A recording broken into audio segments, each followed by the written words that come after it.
An fara live streaming ko? Ya hau ko? Ya ce ga notification nan the meeting is being live streamed. Ok, to ga Sani Sabo PhD. Mm. Alright. So YouTube, we are live Ya on hau YouTube. gashi nan ya hau eh. Barin ga Facebook kuma.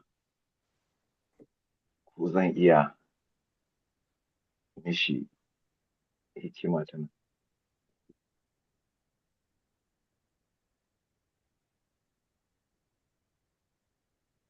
Okay. Ya bani, Ugali, Na? ya ke bani another live stream option din kawai ya nuna mun na YouTube din nan. To wallahi ban sani ba can. I don't know if Komina is a link din YouTube din kamar da ake suggesting earlier a Facebook. Okay. Kawai ka ɗauko link ɗin ba, I think let's save time to do that. Yeah. Dama already yana kai ai.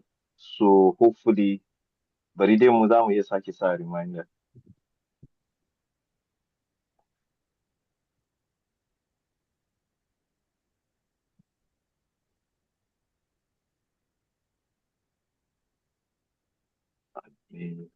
Admit.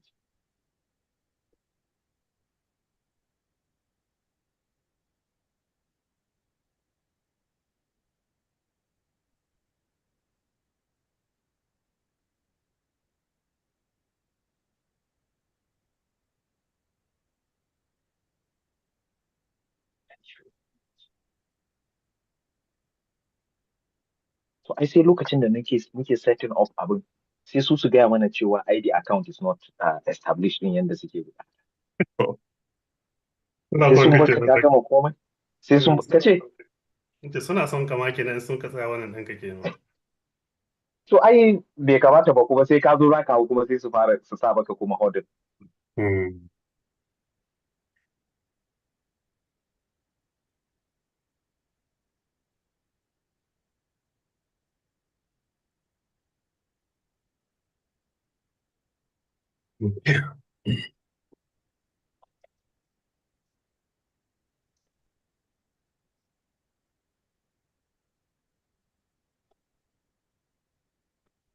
I think we can start, Doctor. Right. It's 9:13. I was looking, 10:13.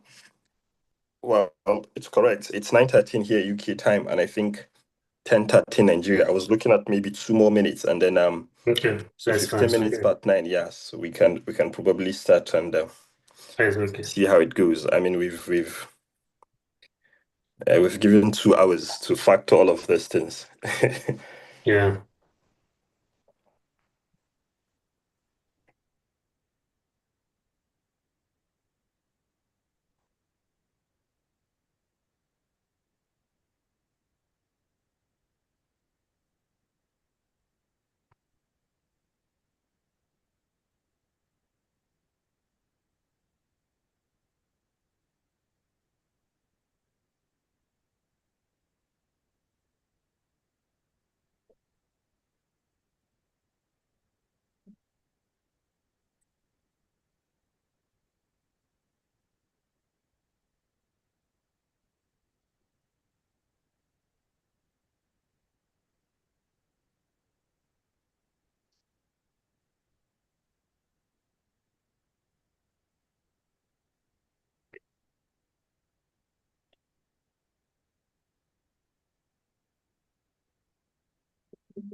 Right, we've actually gone past time. I don't know, doctors, if we can start. Apologies, but I'm not sure the focus student we're looking for. But if I can ask Dr. Alibala, are some of the focal points or the students we're looking that's centered around if they've joined, or we can actually just start, Dr. Liu. Well, I think, Doctor, most of them haven't, but we can't keep waiting forever because they haven't. We just have to. This has been organized for quite a long time now, and Yep. it's what it is. So we work with what we have. Right. And I think I there's can confirm Khadija is here. I can confirm 3 other students. I can see Zubeda Ibrahim Amino. I can see Saad Siraj. no, I can see Aisha bin Usman. Yeah, these are people who I probably think are part of the student. absolutely. There are some names that I recognize instantly. I mean, they Mm. are part, and I think some of them even got this very late, but they've been able to join, which is brilliant, to be honest. So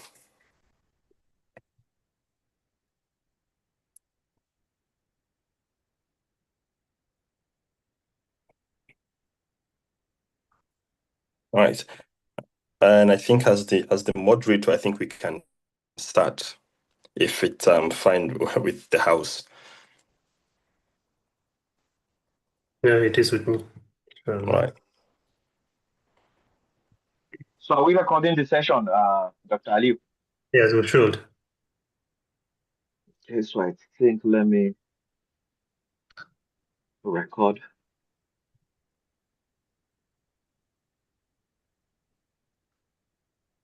Thank you. You're welcome. Thank you. I mean, from my end, it says it loudly that recording is in progress, but as per the convention, let me just reiterate for members present here that the meeting is being recorded. If members have any concern, they could maybe put it in the chat box. But this is just to formally inform us that the meeting have started. We are starting 9:20. We intend to start, UK time, but Nigerian time 10:20. We've given 2 hours for the meeting to accommodate some of these factors that could arise, because the plan is to at least have 1 hour of active presentations, followed by questions that some of the listeners or maybe ourselves can have to the presenters. So I think whilst we've given a little bit buffer, I think we should be able to conclude and then present what we plan to do. So my name is Dr. Sani Sabo. I am the secretary of Gamja Foundation for Educational Excellence. I am joining you guys live from UK, and I want to formally welcome us to this program. I mean, it's a pleasure to see most of the people here. And I mean, this would take the style of an orientation program because it's designed specifically for learners that are launching their journey into university, or perhaps those that are already in the university themselves. Again, it's a pleasure to welcome all of you here. But as orientations are designed, they are actually designed to make people feel settled in, build confidence, meet people, and expose them to some of the resources and support that are actually in place to help them succeed. That is exactly what we intend to achieve with this program. I mean, we've seen the flyers, but just to reiterate for members that would be joining or will be listening, that the title today is Launching Your Undergraduate Journey with Excellence. The Gamji Foundation for Educational Excellence, it's a foundation that have been designed specifically to support, mentor, encourage, and reward excellence amongst students. I mean, we started by recognizing those outstanding students that from school leaving exams that have been able to excel and will be launching their journey now into the university. And as part of our wider program, we've decided that, not just recognizing them when leaving schools, but we intend to mentor them and support them through the journey. So this is one of the many, many things we have in stock. And I want to therefore, again, use this opportunity to welcome all the listeners from wherever they might be listening, and to extend our sincere appreciation and thanks to members that have decided to present and share their thoughts. I'll give a quick rundown of what we intend to do. For those of us that have not seen the flyers, the name of the session today is Launching Your Undergraduate Journey with Excellence. We have 4 speakers today. We have Dr. Aliyu Bala. He is a nuclear physicist at Tech Limited, England. He is going to be talking about CGPA, what every student must know. That is the theme of his presentation today. And we have Alama Zainab Abdullahi Bashir. She's a first-class physics student and a former lecturer from Usman Danfodio University, Sokoto, my alma mater. She's going to be talking about... Special moderator is from Sokoto State University. Sokoto State University. The flyer should... she's currently lecturer. A former lecturer from Sokoto State University. Right, from Sokoto State University. I see. That is right. Thank you for that. And I think we adjust the flyer as well. She's going to be speaking about the girl child, breaking barriers and unlocking unlimited potential. And then the third speaker is going to be Dr. Abdullahi Abakar. He is a consultant ophthalmologist, and he's going to be talking about Abdul Karim, right? Okay, Dr. Abdul Karim Abakar, right? And then he's going to be talking about excellence in medical school. And then we have, last but not the least, engineer Dr. Aliyu Dala. He is the president of this foundation, which is the Gamja Foundation for Educational Excellence. CEO Regona Limited here in the UK. He's going to be talking about the formula for undergraduate success. This is full on. I can only imagine as an undergraduate student launching my journey through university and then be opportune to listen to this. I think the potential is going to be endless.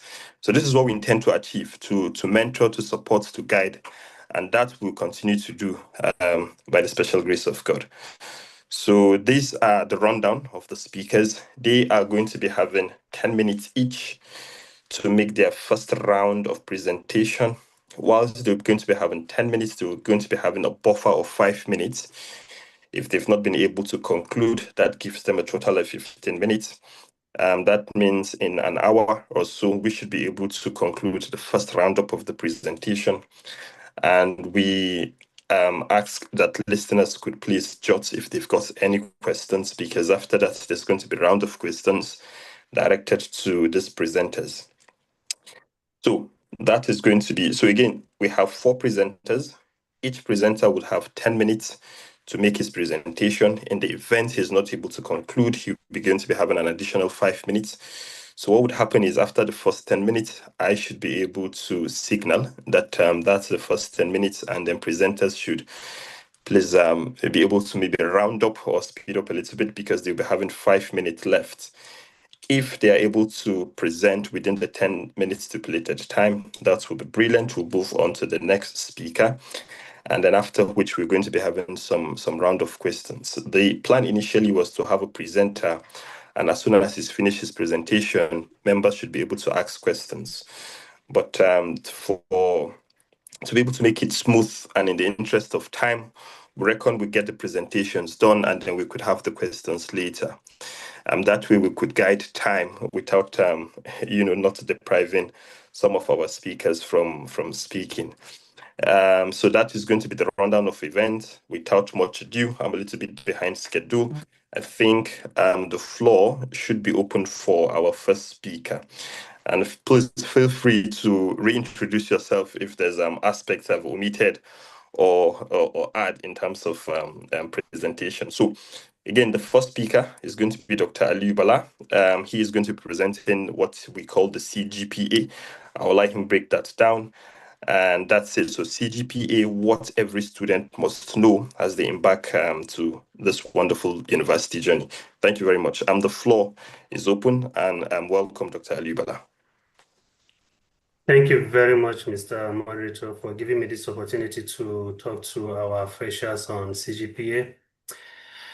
I do want to apologize in advance. I have taken this too elementary, so I do apologize if the freshers think I'm taking them too low, but I think this is best for people who have low IQ like myself to at least be able to follow and understand the basic concept of CGPA. I will try to share some little slides I have put together for the context of this presentation. Can everyone see my screen now, please? I can confirm you're visible, Doctor. We've seen it. Thank you. So the topic I was asked to talk about today is CGPA, what every student must know. This is a very good topic to discuss, especially to freshers who are just beginning their academic journey, because it is a concept that will determine what the future tells, what the future will be for them. So this is something they really have to understand. They really have to know how to manage and make sure it goes as it's supposed to be. Otherwise, things will go wrong at the end of the academic period. Understand the CGPA. A quick question for anyone to answer, although the students are not here, but I like to begin my presentation with some icebreaker questions. For the student, have you heard of CGPA before? The answer might be yes, it might be no. Well, if you have, congratulations. If you haven't, please pay detailed attention to this presentation to understand what CGPA is and know its importance and how it is going to determine your future as a degree holder. If you don't know how it is, or even if you do know what CGPA means, do you know how it is being calculated? Again, the answer might be yes or no. We'll look into this later in the presentation. Most students learn about CGPA when it is very late for them. And this is why we decide to come up with this program to make them aware. This is the time to know what it is. This is the time to understand it. And this is the time to know it is very, very important to have very good CGPA.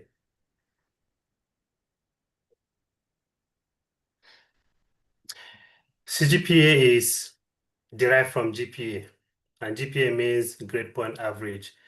This is calculated per semester. CGPA is a cumulative of the GPA. Cumulative in the sense that your first semester is going to be added to the second semester, is going to be added to the first semester of year 2, second semester of year 2, first semester of year 3, up to your final semester. If your course is 4 years program, that means you have 8 semesters to accumulate together. If your program is a CCA course, that means you have 12 semesters to add together. Most students think each semester is going to be separate or each section is going to be separate. That is wrong. CGPA does not reset. It is accumulative. From the beginning to the end of your program, it's going to be accumulated, and then your final CGPA is going to be computed based on that.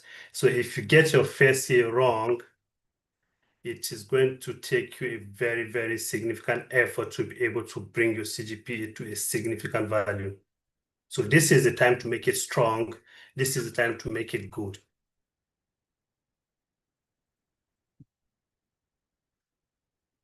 The key thing to understand about CGPA is first understanding how each grade is being accounted some points. I think most of the federal universities, even including the state universities in Nigeria, have similar grading system. Most of my presentation today are going to be based on my experience with Usman Danfodiyo University. Possibly, I'm not entirely sure. Maybe some universities might have some slight different, but I think most of it is going to be similar.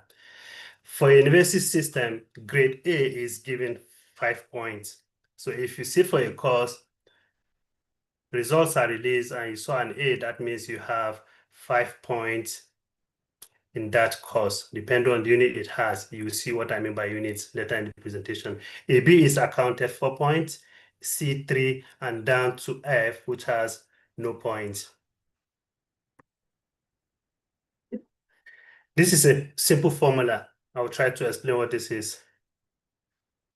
CGPA, as I said earlier, is cumulative. So it's the summation of all your semesters together. And how this is calculated is you take the unit of a course, multiply by the point of the grade you get.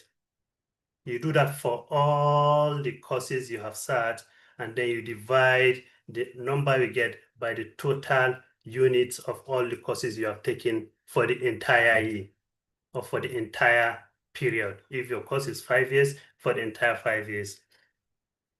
I've given some basic example of a student, some ghost student, just take it at this. So this is a first year courses. The student is assumed to have taken 4 courses in his first semester and 4 courses in his second semester. I have given an assumption here that in Physics 101, he was able to score a D. And Physics 101 has a unit of 3. Chem 101, he scores an E. And Chem 101 has a unit of 4. So these are example of courses in the university and possible grade a student can get and possible unit that can be associated with such a course.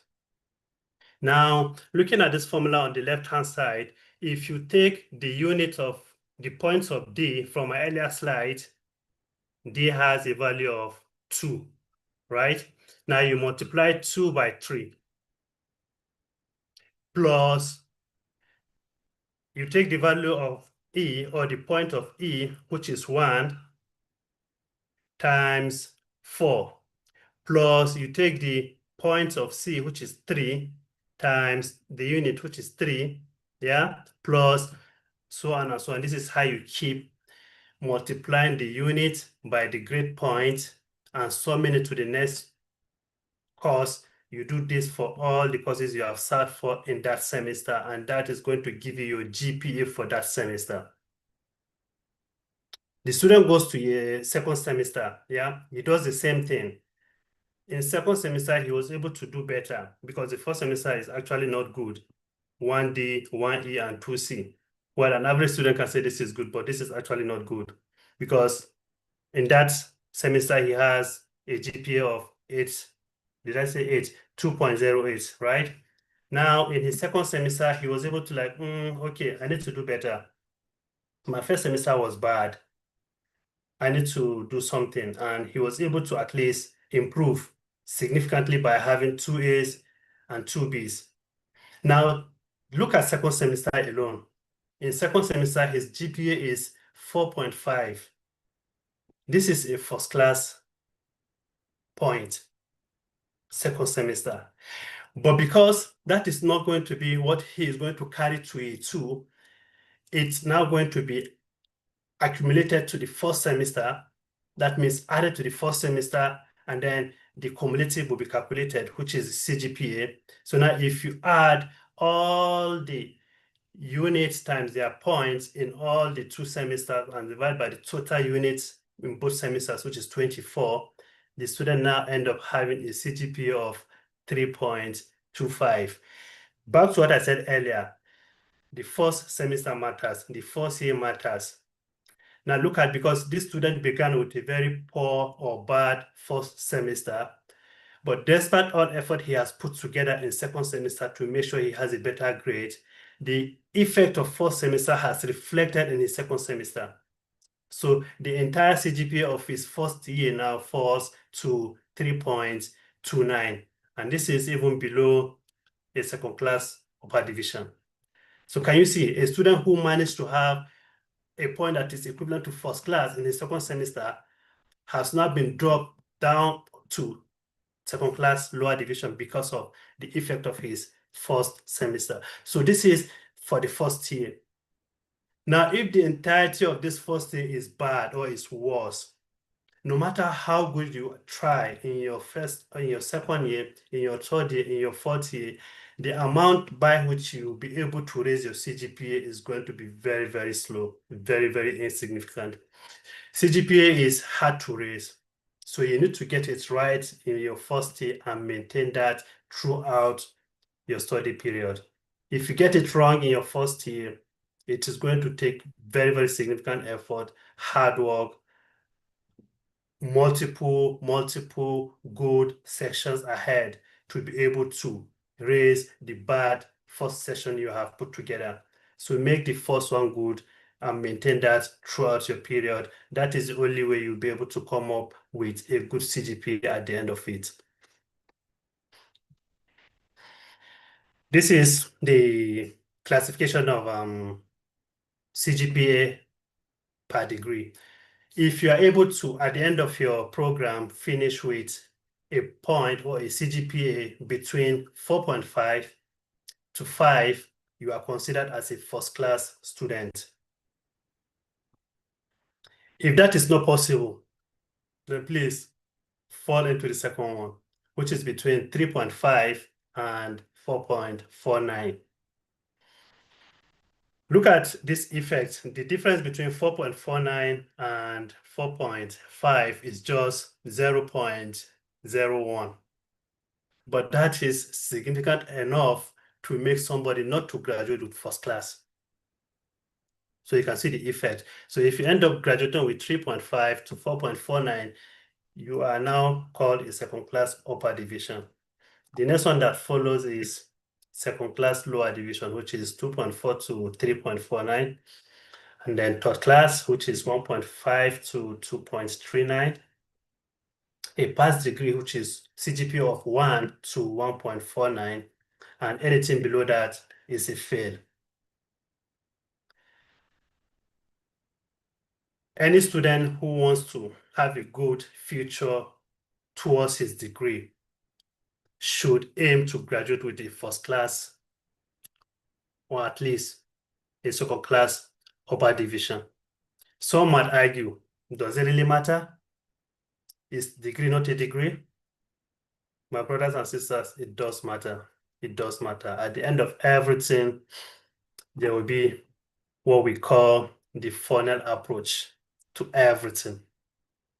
Now, this is an approach I like to show to most of my students in terms of quality of things as against things that are not qualitative.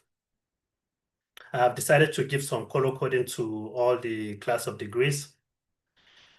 First class with a dark green, second class upper division with a light green, second class lower division with a blue, third class yellow, and so on and so forth. Well, we don't want the red one, fail. If you think it doesn't really matter, then please try to understand this funnel approach.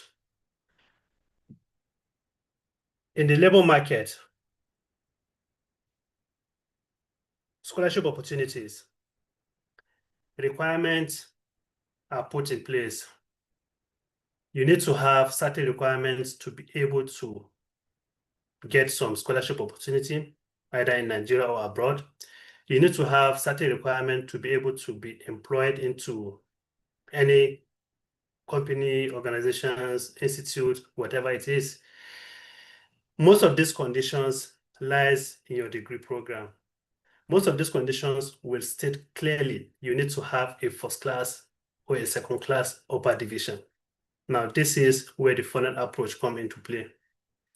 Degree is a degree, yeah, quite all right. If a condition is stated that whoever has a degree should go to the right, everybody will go to the right, including those with a past degree. But when we have a filter saying only those with first class or second class upper division will be allowed to fill in this opportunity, then we have a barrier, we have a gate. People with second class lower division won't be able to pass through. People with third class won't be able to pass through. People with pass won't be able to pass through, not to talk of somebody with a failed degree. So this approach tells you that only those with significant CGPA, which allows them to graduate with either a first class or second class upper division, will be able to have certain opportunities in terms of job opportunity, in terms of scholarship opportunity, and name it. As a fresher, you need to take this seriously now, that you have not sat for any CA, that you have not sat for any examination. This is the time you need to buckle up your belt, make sure you have good points, make sure you have good grades, make sure your first year is significantly within the first class cumulative average.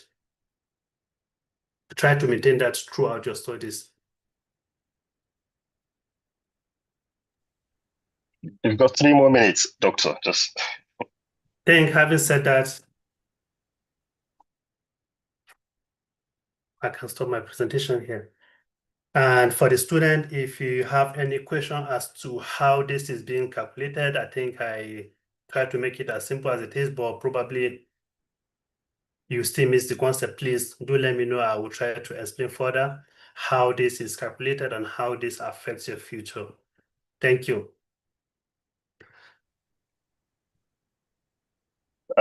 Thank you very much, Doctor. That is a wonderful presentation, and I'm sure the listeners here present would by now maybe be reserving questions or taking notes, which if we come to the round of questions, I'm sure they should be able to ask accordingly.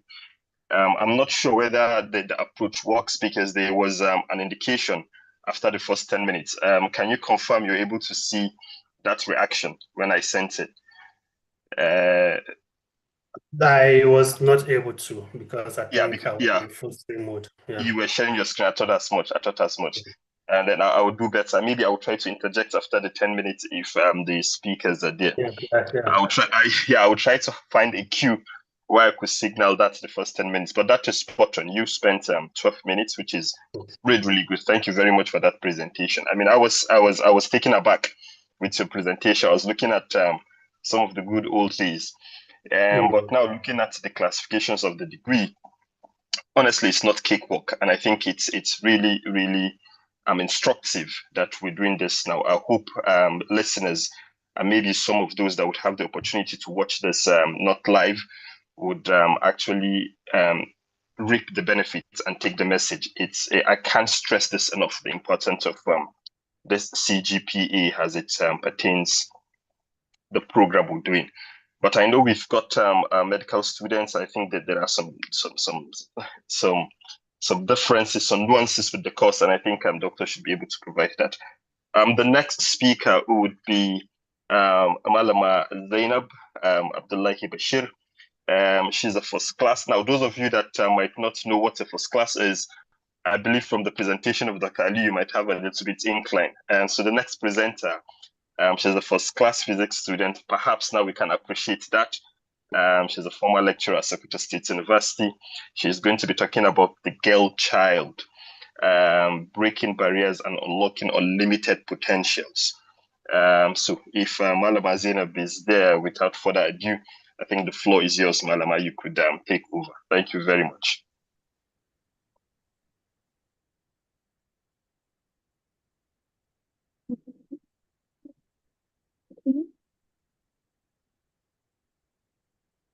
Okay, thank you. Please confirm if you can hear me and see my screen.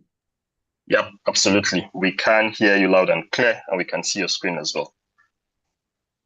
Okay, thank you. Assalamu alaikum warahmatullah. Good morning, everyone on the call. My name is Zainab Abdullahi Bashir. As the moderator said, I graduated from Usman Afodo University, Sokoto. I had both my bachelor's and master's degree there in physics. I work with Sokoto State University as a physics lecturer, and now I'm currently working in an energy sector. So before that, I would want to appreciate the efforts of the Gamji Foundation for their initiative, for the support, for the rewarding of excellence, and for the mentoring of the young Northerners, including the girl child. May Allah bless this initiative. And to our young freshers, I would want to start by congratulating you. You have really did a good job by coming to this far. Congratulations. And it's obvious now we can say you're already on the task. We are just going to put a little bit of effort to make you continue to be on the track. So my topic of discussion today would be on the ability of girl child to break barriers and unlock unlimited potentials. My key message to all of you is that I want to remind you that starting the university is like a marker for beginning a new chapter in your life. It's not just about entering the university. It's about the good choices you make right from day one, the good values you keep, and the positive way you think right from the beginning. What I mean by the good choices you make now, as you're starting your studies, you can decide to make a very good choice of attending classes regularly, paying attention to lectures, engaging yourself in self-tutorials. Those are good choices and those are good values. And you can think positively by telling yourself, like, no matter how difficult a course is, you can do better. That if you learn, you can always improve and you can do better. So these three things, making a good choice right from day one, keeping good values and thinking positively, they make a lot of impact right now as you are starting your studies. And to my young ladies, my message to you is that I want to remind you that being a girl does not limit your potential. I mean, your gender does not determine your potential or your limitation. It's not actually a limitation. The gender you have of being a girl is like an added advantage to you. It's not a lacking ability. There is this saying that goes, whatever a man can do, a woman can do better. Yes, I agree with that saying. And I also have an addition to that, because my addition to that is that there are things that a woman can do and a man cannot do. I believe you will agree with me, because a woman has this power of multitasking. Most of men can't do that. At a time, you can be doing one thing on your right, you'll be doing one thing on your left. So you see, your gender as a female is an added advantage to you. It's not a lacking ability. So don't try to see it as a limitation. What matters to you is your dreams and the goals you set right from day one. Those things can limit your potential and can determine your future. Your background does not determine your future, whether you come from the north, being a house girl, or your religion. No, it will just be an added advantage to you. So the goals that you set right from day one is what matter. If you have your goals as you are starting your studies now, you can have both short or long-term goals. If you have your goals, you will definitely have to find plans of achieving those goals, because every goal that is set without a plan is just like a wish. So maybe your goal now would be to graduate with social class of degree. Your goal might be to graduate with social kind of skill, because the university is not just a place where you graduate with education. You can actually graduate with many more skills that you entered the university without having them. While you are undergoing your studies, you might develop them. So if those are your goals, you might your plans definitely would be to either have punctuality in attending classes, doing self-studying, trying to read not just when it is exam time, but a little every day, so that to cover up the load of the studies before the exams. So if those are your plans, you will actually work hard toward achieving those plans and toward reaching to your goal. So the goals and your dreams, as I said, are the things that matter, but not your gender and not your background. There might be challenges and restrictions on the way. Sometimes there might be some internal or external challenges, but that doesn't matter. You just have to devise a way of overcoming those challenges. In life, there is no challenge that doesn't have resolution. There will always be a resolution strategy. Let me give you a short story of mine. When I was going for physics as my course of study, the advice around me was very discouraging. People were telling me to avoid physics people were telling me, you will suffer, physics is hard, physics is not for women, you will struggle, blah, blah, blah. But I didn't listen to them because I know what I want. I know my potentials. I know my ability, and I know the goals I have set, and I know I have plans to achieving those goals. So I just closed my eyes and followed my decision. And Alhamdulillah, that decision that I made, not just me now, but even those people behind me that were discouraging me are very well proud of it now, because physics has opened doors for me into the academia, and not just the academia. Physics has also opened a door for me into a business I truly cherish now. They see education is not just about papers, it's not just about the degree. You can unlock many doors with this education that you are starting now. So pay attention very well to it. And then my final advice to you is that this opportunity that you have now is a privilege. It's not just everyone that this privilege comes his or her way. So make the very best use of it.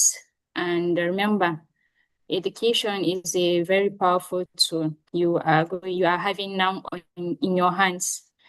It can help you achieve many, many things. You can have the ability to shape your own future. It will give you confidence, smartness, exposure, you understand? So please excel, not just for yourself, but so that another girl somewhere else will look at you and say, if she can do it, I can do it. As maybe if you're looking at me now and saying, if Zainab can do it, so I can do it. So we want you to do well and excel so that in the next generations to come, we'll look at you and say, if she can do it, I can do it also, so that the girl power will continue to grow. That's all I have for you. Thank you. And I wish you the very best of luck in your education and your studies. Thank you once again, Gamja Foundation, for having me. I'm truly honored.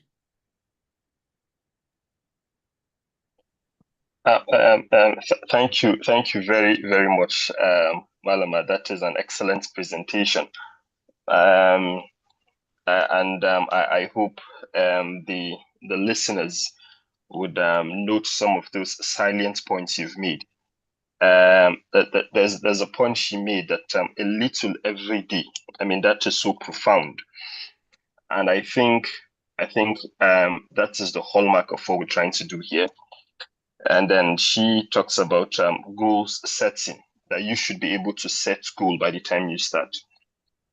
Some of you are going to the university now, or most of us that are going to the university now, the freshers, so to say, you'd see some of these things, and it becomes very instructive. You would have a situation where probably you manage to have a grade C in a course, for instance, and you're very happy with that grade C, and then you'd see someone next to you having a grade B, but maybe even crying because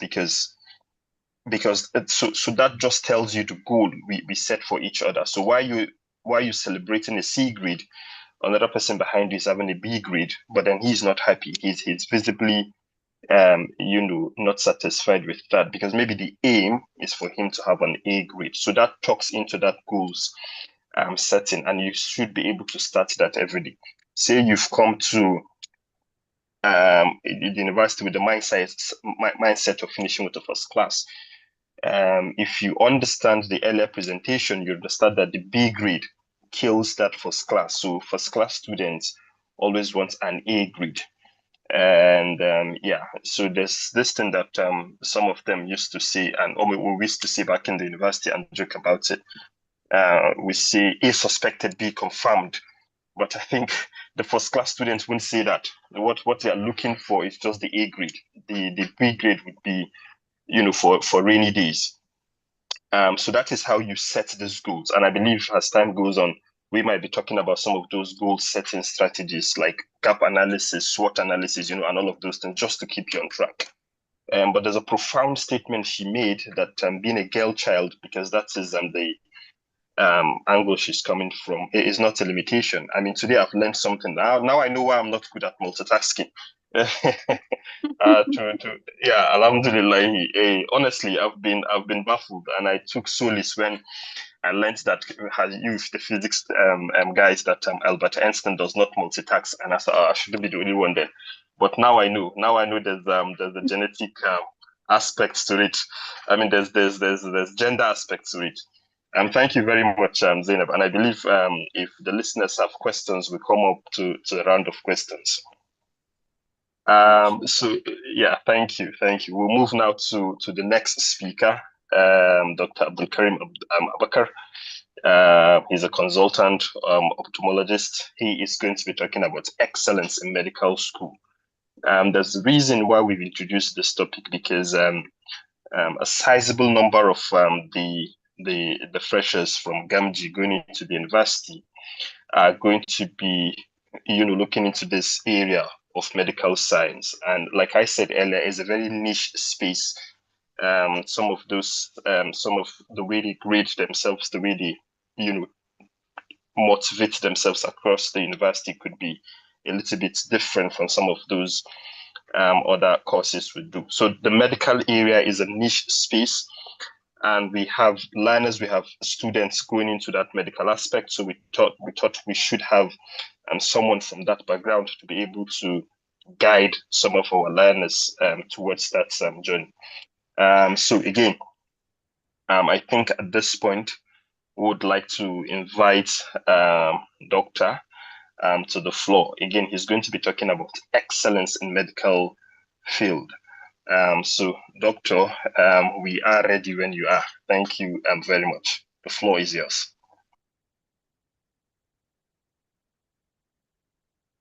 Assalamu alaikum wa rahmatullahi wa barakatuh. Please confirm if you can hear me. Absolutely. If I'm audible, please. Yeah, you are audible, Doctor, and we can see the screen. Thank you. Okay, so thank you, Gamji Foundation, for having me. And this is a nice initiative. I would like to, first of all, okay, my introduction is displayed on the screen already. I would like to, first of all, start by congratulating the awardees. Especially, I'll be biased for those being awarded to the field of medicine.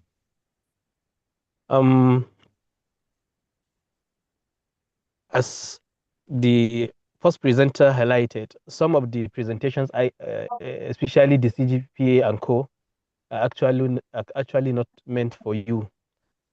But I don't want to scare you with my second slide. Can we move on, please? Dr. Aliu. Okay, so you see the bunch of books here. Okay, so it's actually a honor being awarded to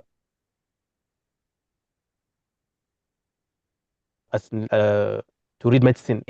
Most science students, actually, their dream is to read. So medicine is one of the peak and hobby for most science students. So this is a picture to depict some of the books you'll be coming across. So once you gain admission into the university to read medicine, it's actually reading, and it means sacrifice. You have to sacrifice a lot. You have to at least distance yourself away from family, from friends. You have to create another cycle entirely. So all those ceremonies, all those what have you, that's to do with family members, you have to excuse yourself for a while. You have to sacrifice your life entirely to the reading. That's just the fact. Can we move on, please? So I would like to tell us, carry us along the structure of this, of medicine rather. Having gotten admission to read medicine in the context of Nigerian institutions, I don't know what is obtainable in the international communities, but you need to have it at the back of your mind that you have a structure of this, of your curriculum. The first year, preclinicals and clinicals, you have to have this at the back of your mind. So the first year, you'll be you'll be giving lectures on the topics you've done or courses you've taken in the in your secondary schools or IJMB or in your matriculations. That is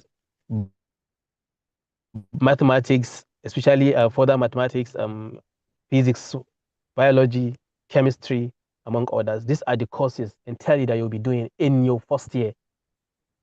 Probably in the second semester, you'll be taking some medically related courses like the genetics and parasitology.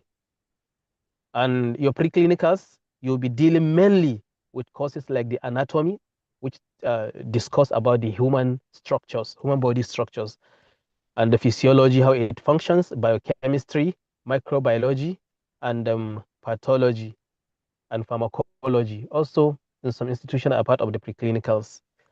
But in your 200 and 300 level, mainly in Nigerian institutions context, you'll be dealing with anatomy, physiology, and biochemistry. While in your 400 level, we have 4A, 4B, Part A, Part B, or Part 1, Part 2 in some institutions. You'll be dealing mainly with pharmacology, microbiology, and pathology. And the clinical aspects, you'll be doing rotations in core specialties, including the internal medicine, the surgery, the pediatrics, and obstetric and gynecology. This is where you'll be having contact with patients. This way you translate what you learned in the class to a live patient.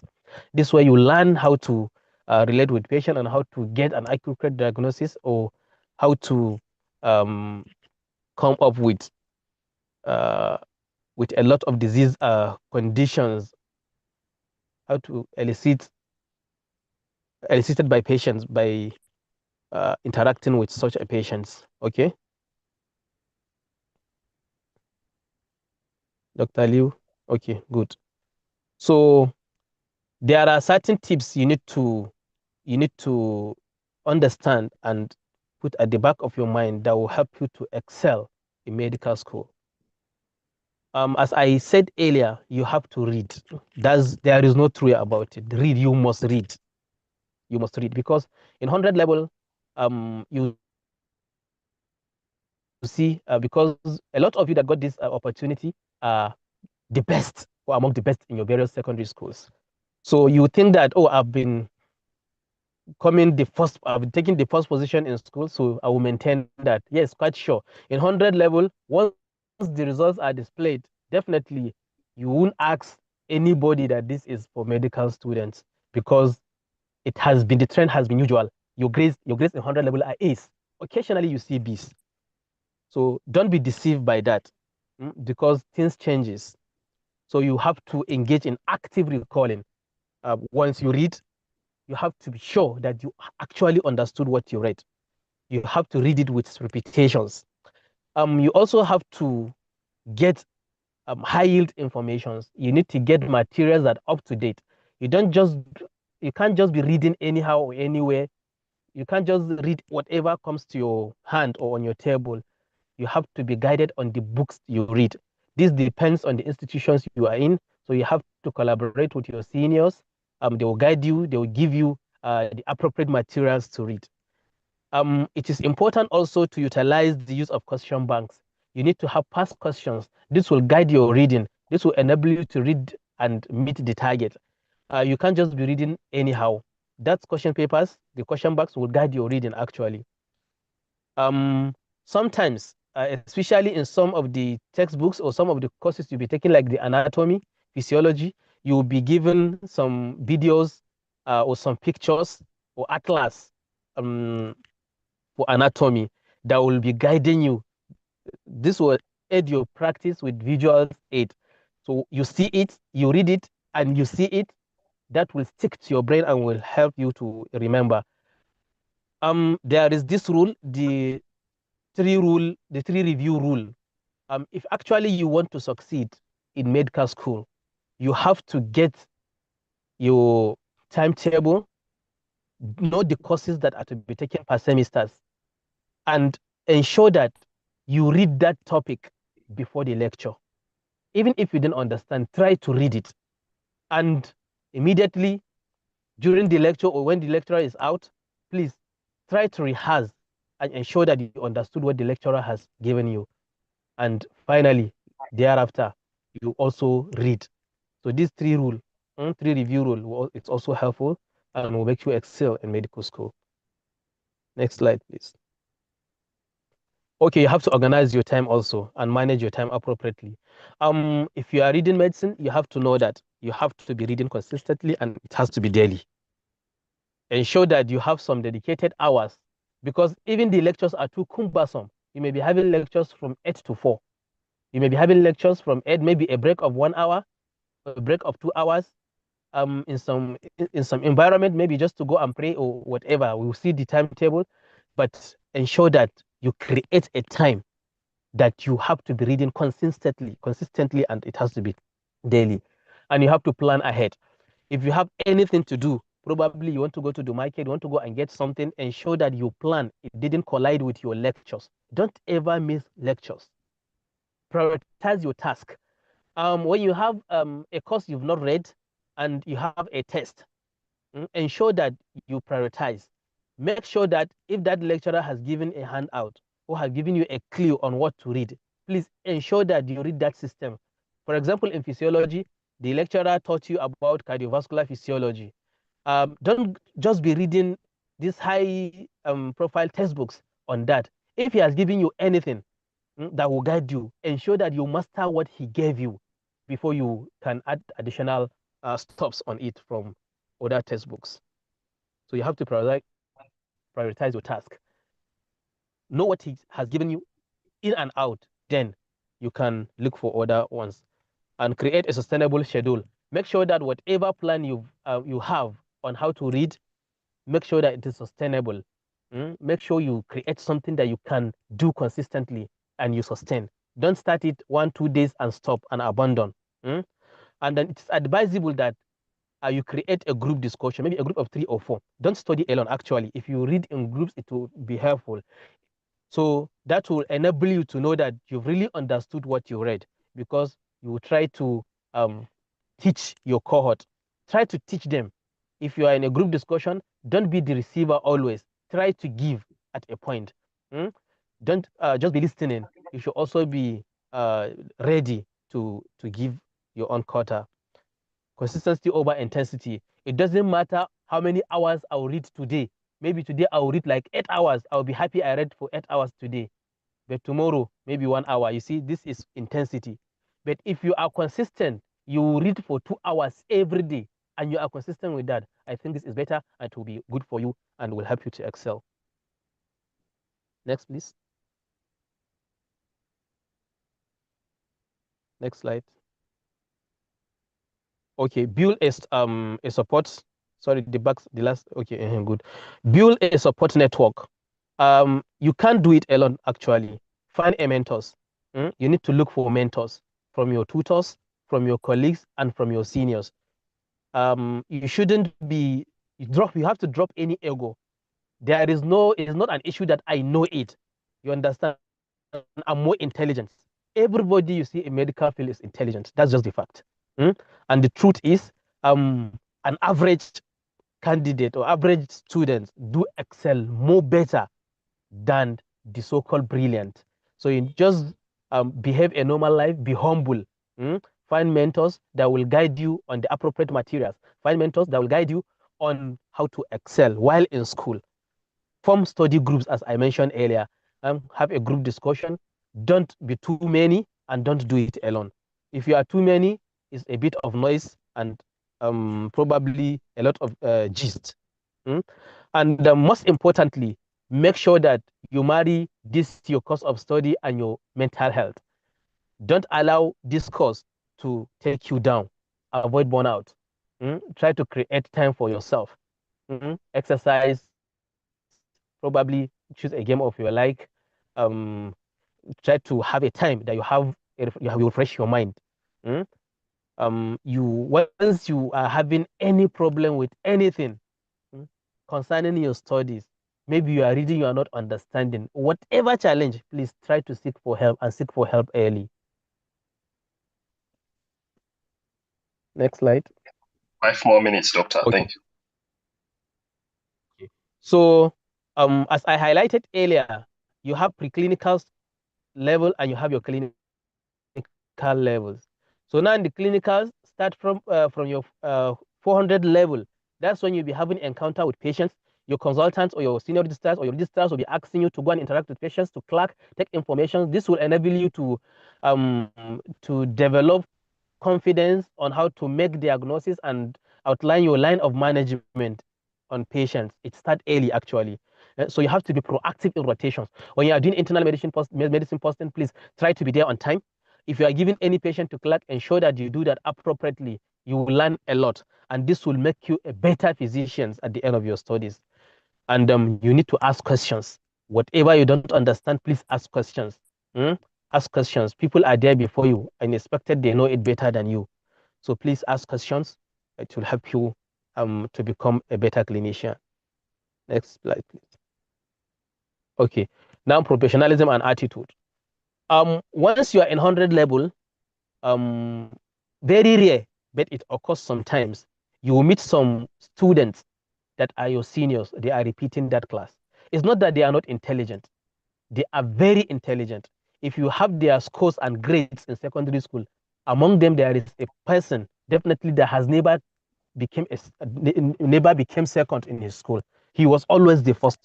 But because of poor organization, he is by luck to repeat that class. So what I'm saying is, please, in that situation, you have to embrace failure as learning. Some of the people that were repeating, either repeating 100 level or 200 level or 300 level, that's where the majority of the repeats are, in 300 level and 200 level. So at that level, you have to adjust and have to take it by faith. That's your destiny. Have to accept it and embrace your new colleagues. Accept them as your genuine new colleagues. Don't be feeling I'm your senior. No, you are not their senior now. You are their present colleague.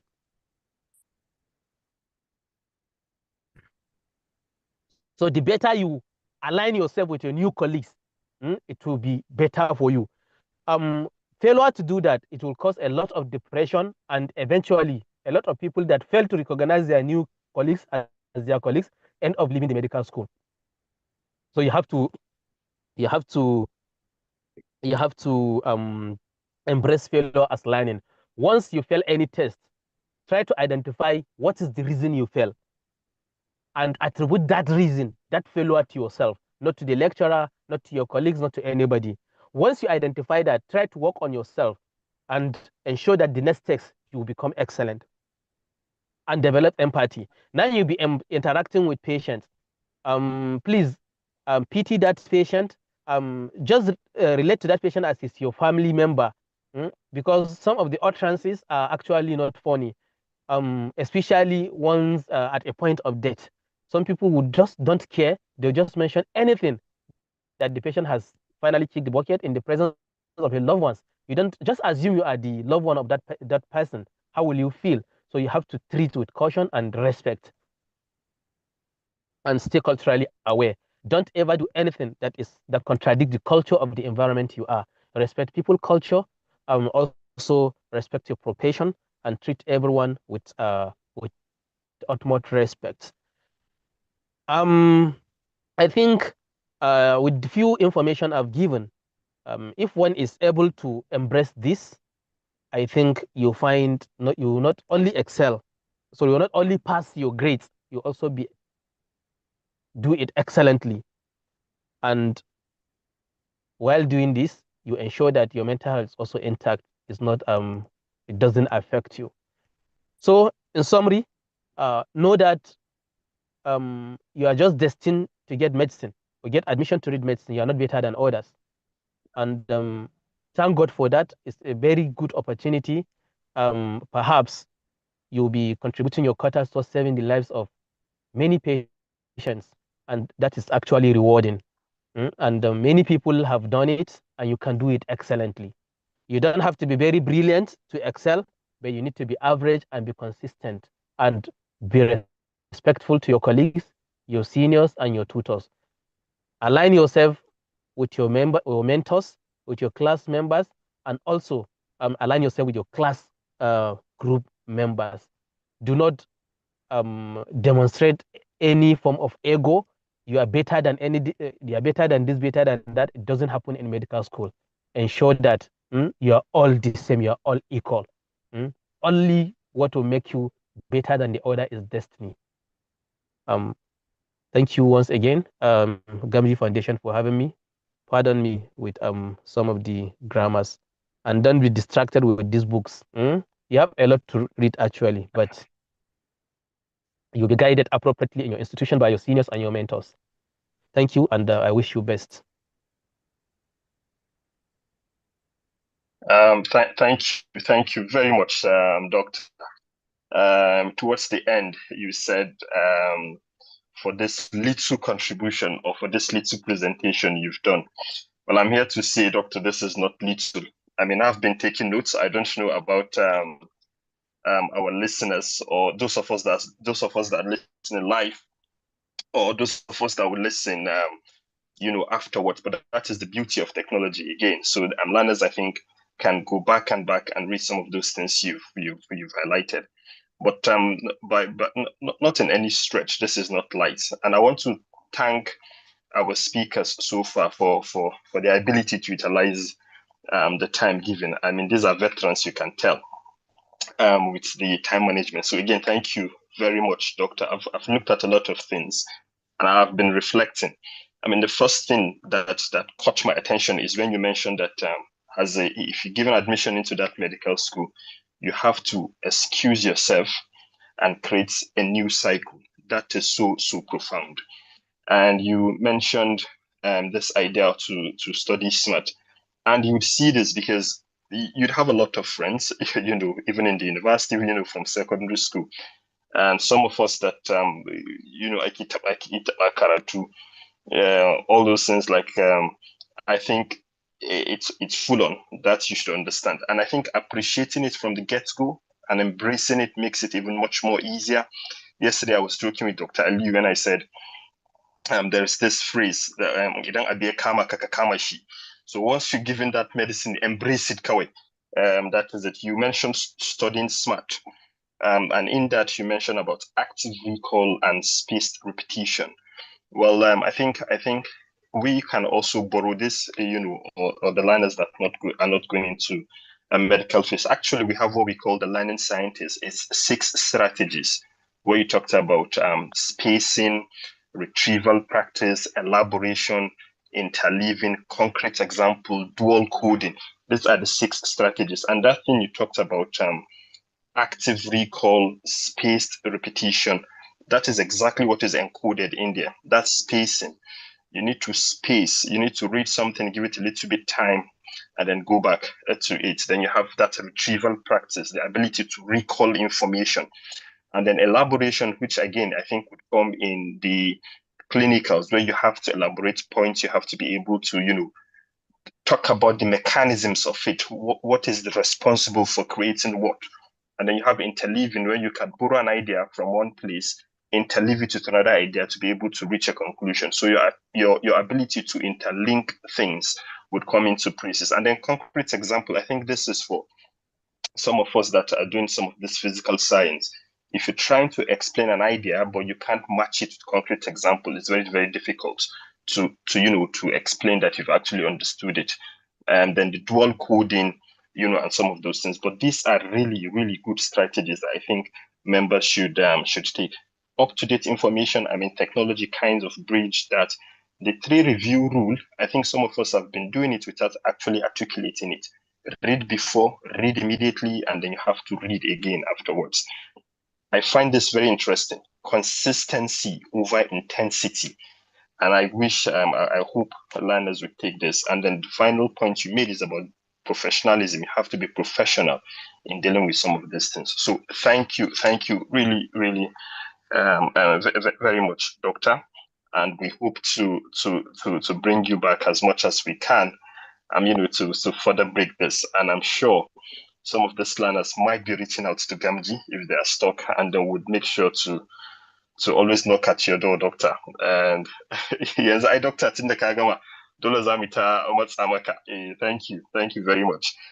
So without further ado, Thank I you think for I'm having going to me. be. No, it's a pleasure. It's a pleasure, sir. The last speaker, Engineer Aliu Dalla, PhD, is going to be talking about the formula for undergraduate success. He is the president of the Gamja Foundation.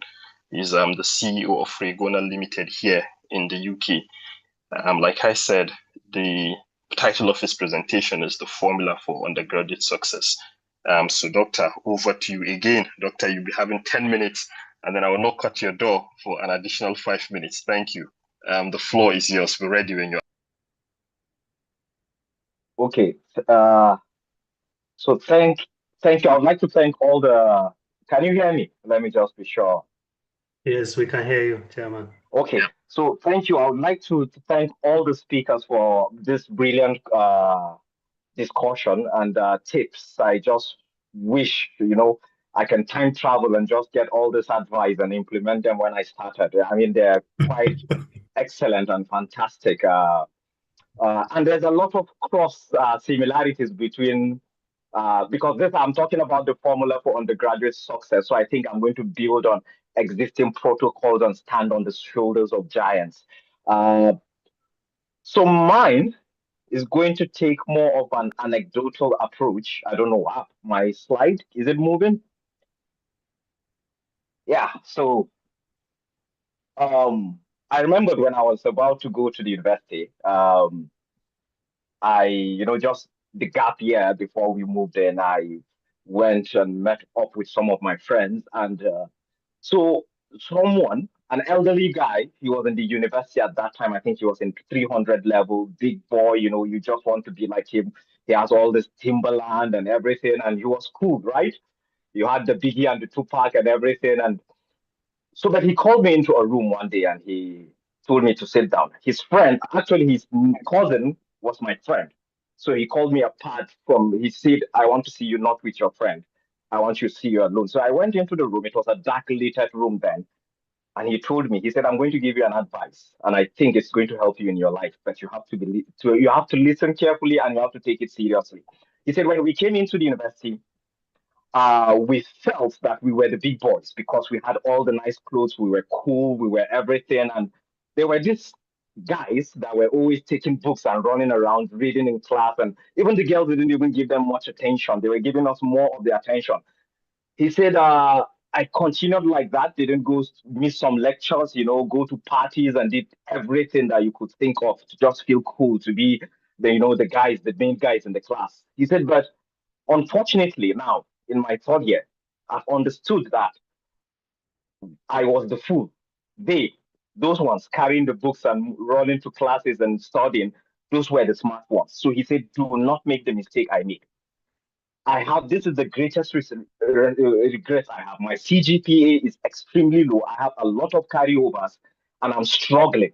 So detach yourself from my cousin because he's going to be a bad influence on you, and make sure you have very good friends that are dedicated and you go to the university from day one, start studying, and make sure you have a very good CGPA. And that is one of the best three advices that I've received in my life. I always go back to it. I always remember the favor he did to me. So afterwards, now going into the university, and it's very important. I think Dr. Abdul Karim said something about finding mentors. It's very important that you find mentors. It's key, and you find a cycle. Just as my friend told me right from the beginning, you find a cycle that you can share, that you are dedicated to studying. One rule that I learned very early on in ATBU was the Amina Sambo. I mean, Amina Sambo she's an ATBU graduate. It wouldn't be a presentation if I don't give a thumbs up to my alma mater. So Amina Sambo was a first class graduate from computer science. She got a first class when it was almost non-existent. It was a taboo word in ATBU to say first class. No one gets a first class in ATBU, but she was able to get it.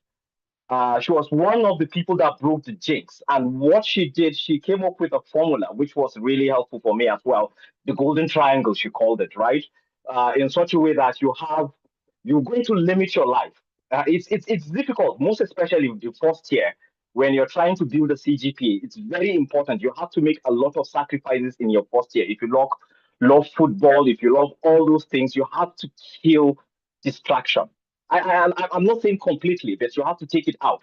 And what we're trying to do is, if you're able to kill the distractions, you're going to be able to free out of your time. And on the next slide, we're going to see what you're going to do with all that time that you freed up. So Aina's rule is that she wakes up from the hostel, prepares, eats her breakfast, go to the class, do the lectures, go out, study, go to the mosque, worship.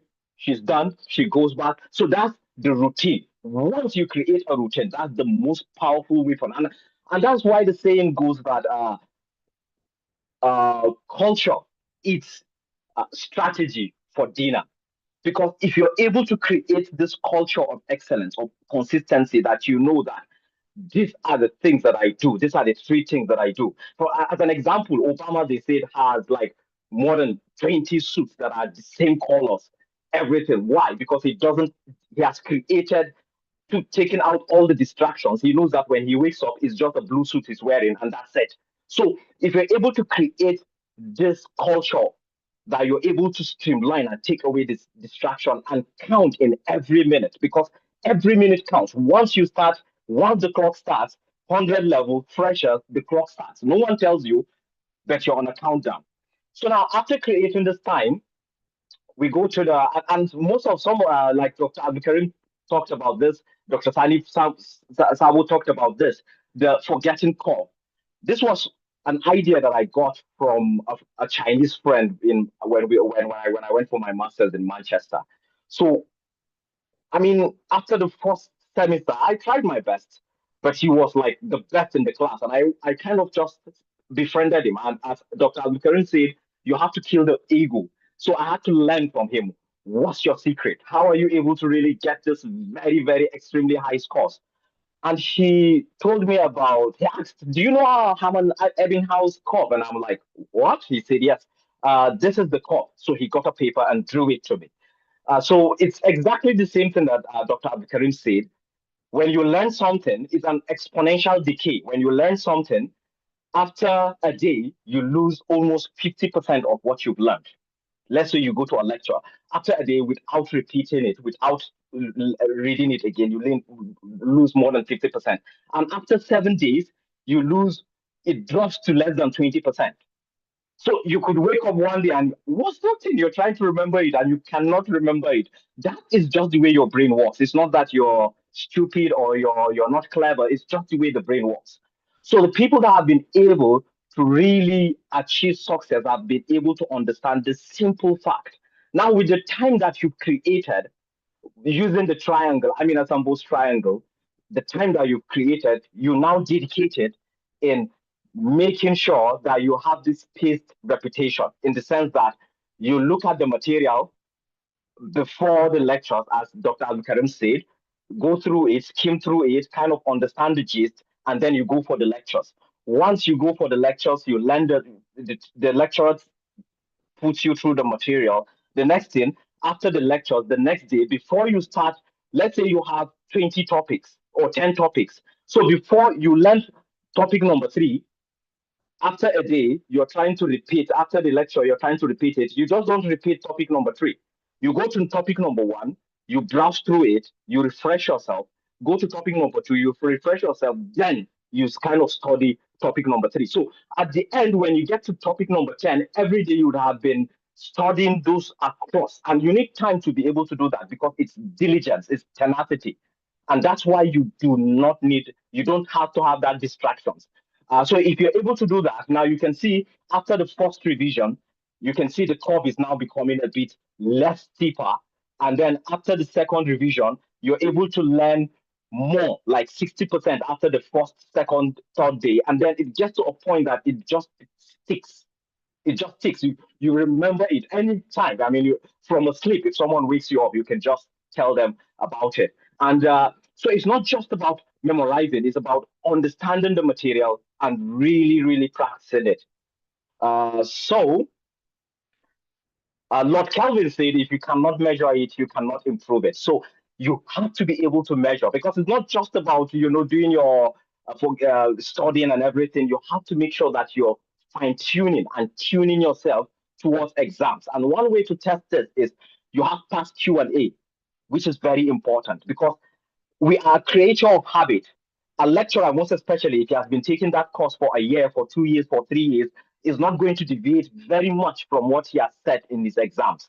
So it's going to be very, very similar to what he might be able to ask you in your own exam. So what you need to do is get those past months Q&A, and that's where the mentors come in, because they're able to tell you, oh, this is that, and you're able to get this material. So you're able to practice in your group, your good group that your small group that Dr. Abdikarim talked about. You're able to form that group and then able to practice, test yourself. From the CA, from your continuous assessment, you're able to understand, am I really understanding this? But you don't want to get to that point before you do it. So it's a feedback loop. You keep on practicing, testing yourself, testing yourself, so that when it gets to your exams, you're ready and you're going to ace it, inshallah. So that's all for my presentation. Thank you.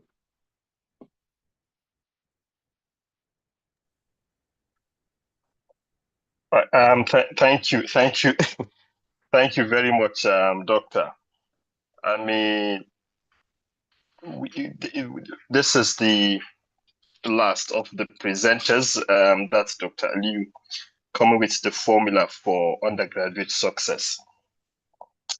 There's a lot, honestly, to unpack, and I'm sure when we go back to reflect and look at all of this things, we'd see it.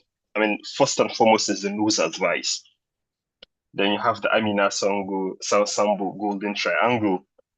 Then you have Haman and Bengaus. I mean, when I finished my PhD and did the postdoc, and then they mentioned that I should do a master's in education, I thought, well, I already have a master's, I have a PhD, I've got a postdoc experience. I'm now a lecturer.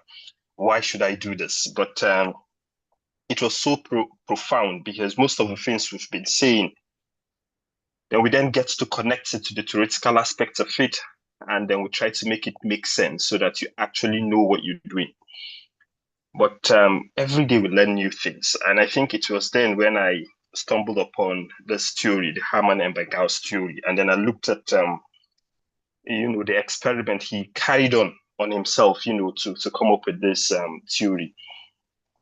And then that immediately puts you at ease, because then you realize the way the brain works. Normally you're expected to forget a lot after just a day. And then how do you overcome some of these things? Because now, it's not just you. And I think all the presenters have been able to give us a lot of strategies, a lot of tips that, armed with these things, when we go into the university, we should be able to have all the resources and all the supports to make us succeed. So that goes that you have the Amina Sambo Golden Triangle, and I think there's something infectious about that Golden Triangle, because I've met some ladies back in my days when I was doing an undergraduate program. Actually, one was from my department. She has this kind of triangle, and there is this thing so profound about her, because I think she finished studying around 10 p.m. whilst we're still trying to burn the midnight candle, and some of those things. But some of us spend their day, going places, doing all kind of things. Whereas she just maintains that. So she codifies what you're saying about, that routine. If you're able to establish that routine, that's it. Because her routine is, when she leaves her hostel in the morning, that's it. It's lecture, mocks, library, lecture, mocks, library. And then if there's anything, it's just hostel. So from her hostel, she go to the lectures / library, go to the mosque, and that's just the routine. With or without lecture, it doesn't bother her. If you have a lecture, she goes to the lecture room. If there's no lecture, she goes to the library. But 10 p.m., regardless of, you might be having the most challenging exams next morning, except if some people, trap her to maybe teach or should. But 10 p.m., that's it, she's done. And she's a straight A student. She finished with a first class, actually. So when we with them, we're trying to do a highly mushali look. She's just doing all of those things, right? And so that's very good. And there's also something I think I'll have to steal what the Lord Kelvin says: if you can't measure it, you can't improve it. My strategy as a final thought is I tend to surround myself with excellent people as an average guy, and I think that has been one of the secret weapon I use. So I learn every day. This thing that about if you can't measure it, you can't improve it, to be quite honest, has been one of my strategy whilst I was studying an undergraduate program.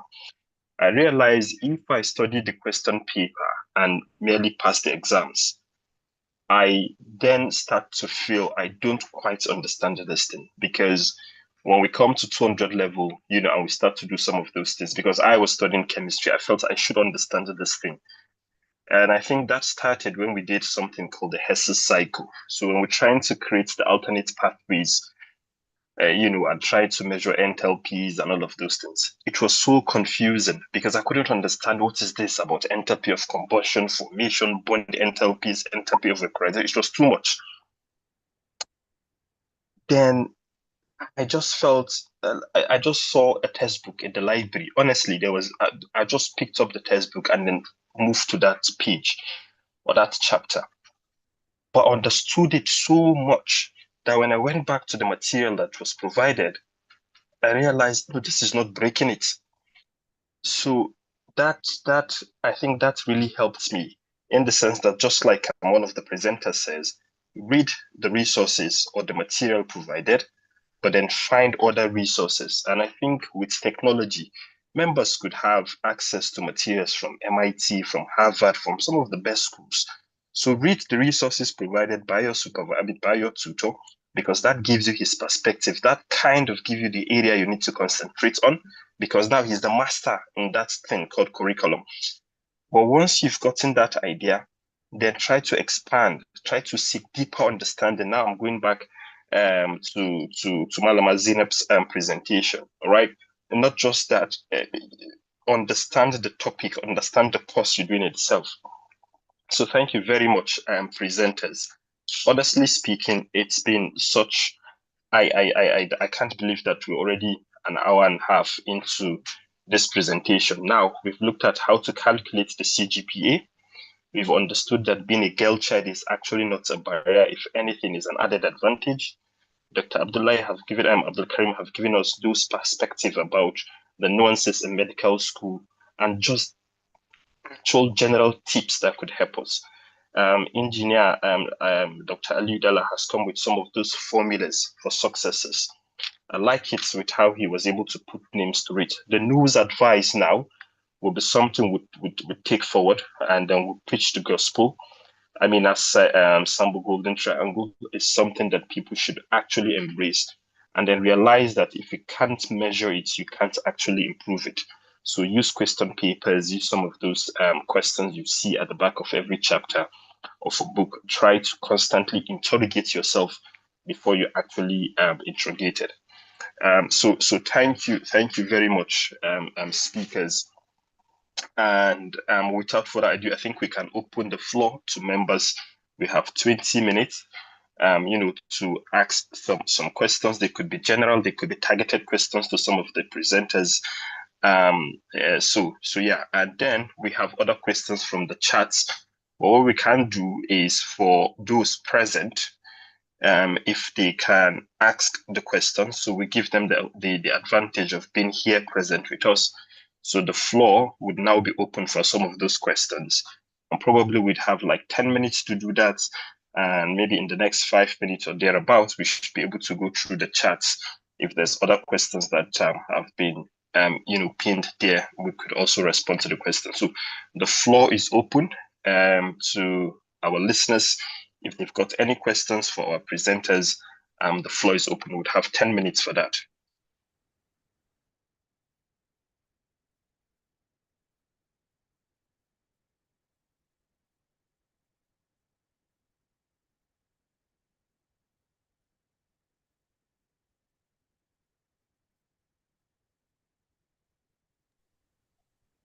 Please feel free to unmute your mic and ask any questions if you've got any questions. Otherwise, we'd have to go with the questions from the chats.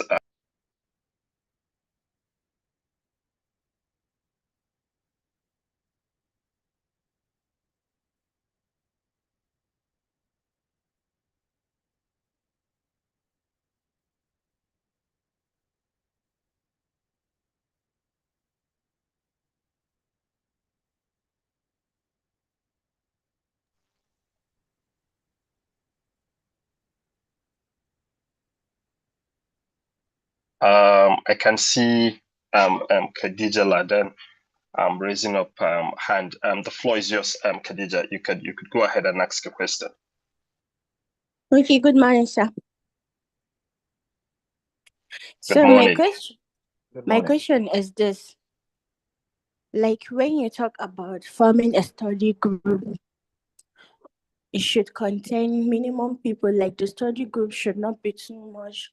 But how can you form that? Like how can you select study friends?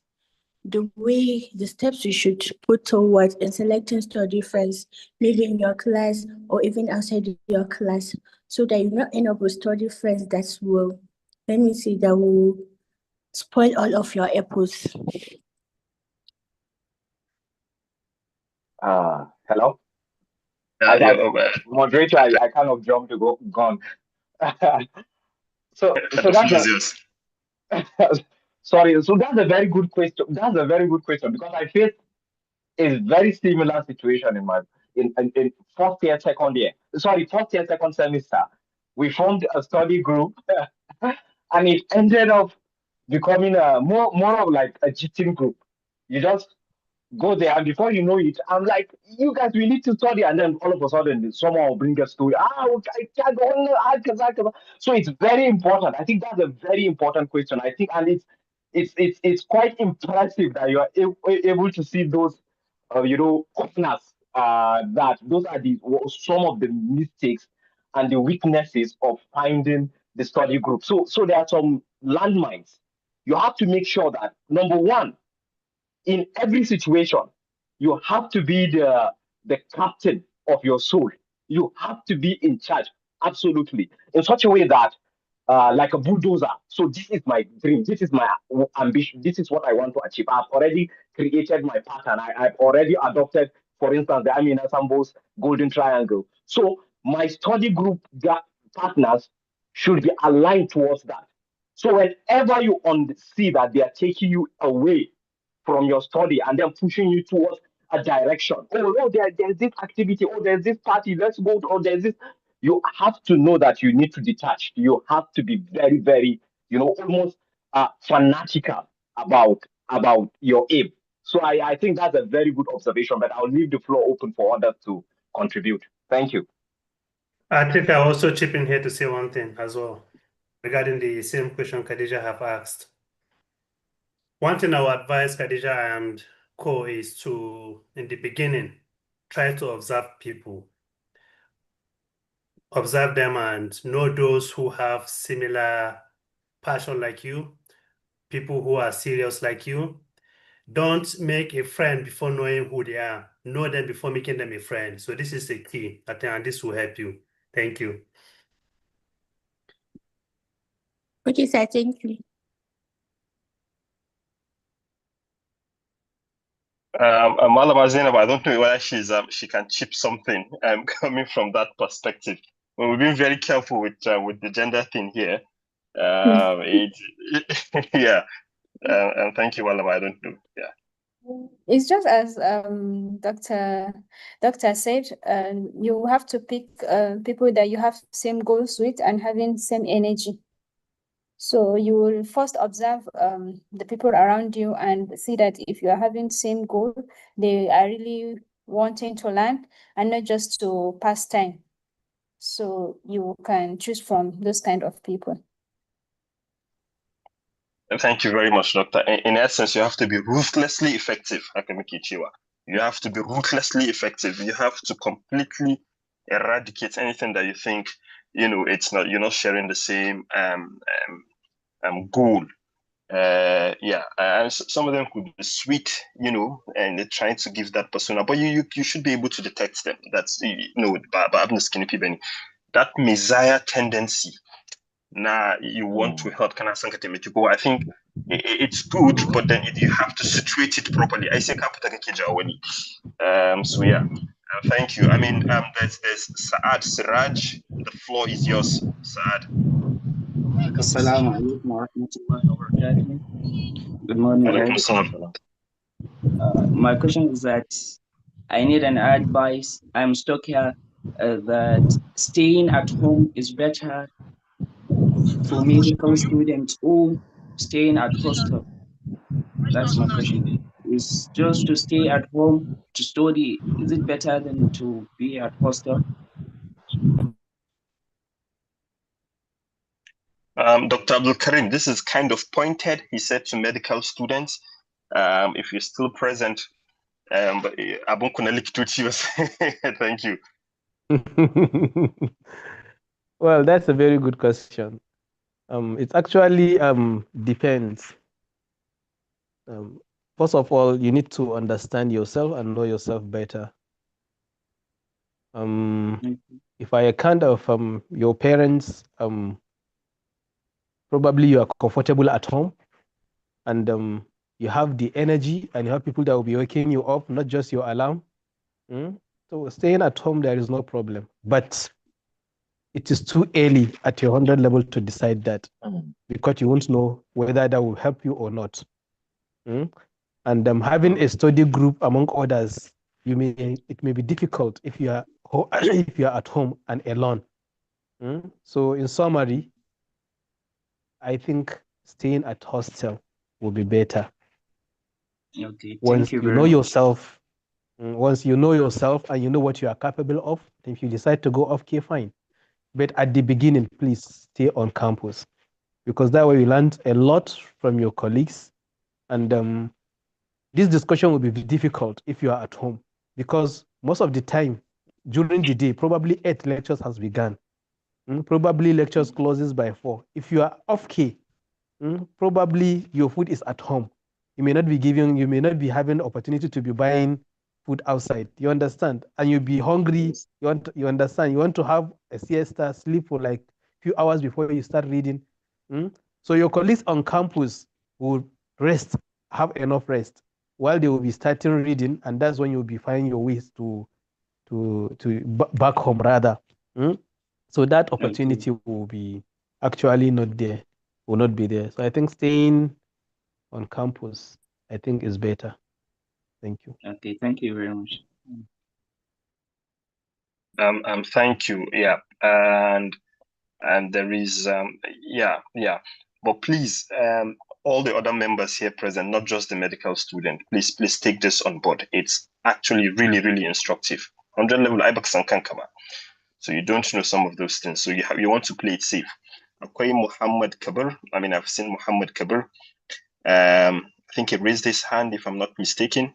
If he's there and can actually hear us, I think the floor is yours.